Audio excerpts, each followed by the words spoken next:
Iti kauna nagundangway ni parang ti may pampanakal a Kakarefin Festival ti Parcelis Mountain Province. Iti panaglambak iti 13th lang ay festival sa Macau. Dayto iti kanayuna na detalye.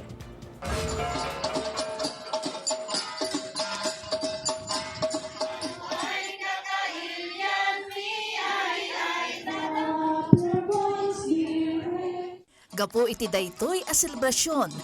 Natipon ti agarup upat gasot a Cordillerans kang runaan dagiti tubo ti Mountain Province a nakabase iti Macau, Hong Kong, ken bisita manipud Pilipinas.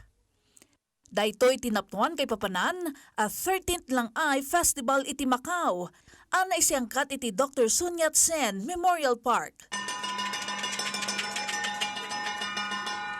Espesyal ti okasyon, iti panakaiparang iti may pampanakal a festival ti Parcelis Mountain Province.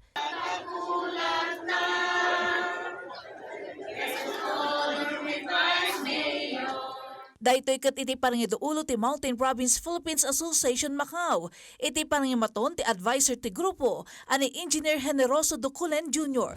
Featuring the first Kakarefin Festival with the theme Waving Our Roots, Sharing Our Future, honoring indigenous identity in global journeys.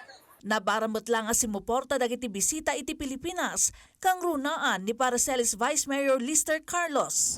Our goal is to give the Cordilleran community here, especially those from the Mountain Province, a chance to gather once a year, to be encouraged and to enjoy our festivals even while away from home. Highlight tilang ay festival, dagiti kompetisyon iti cultural dance, dagiti munisipalidad ang nagtaudan da. Kansyon nga istorya iti bukod a kultura ken tradisyon.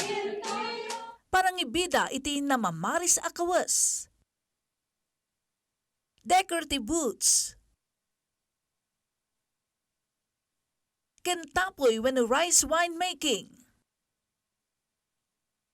Ti 13th lang ay festival iti Macau, ket mangipaspasimudaag iti agtultuloy a panagkaykaysa, ken tumiptibker a panagkakadwadag iti OFW, iti sidong ti MPPA Macau. These contests encouraged participation and brought out the best of our heritage. This year's Langay Award won by Baoco Municipality, earning champion titles across several categories.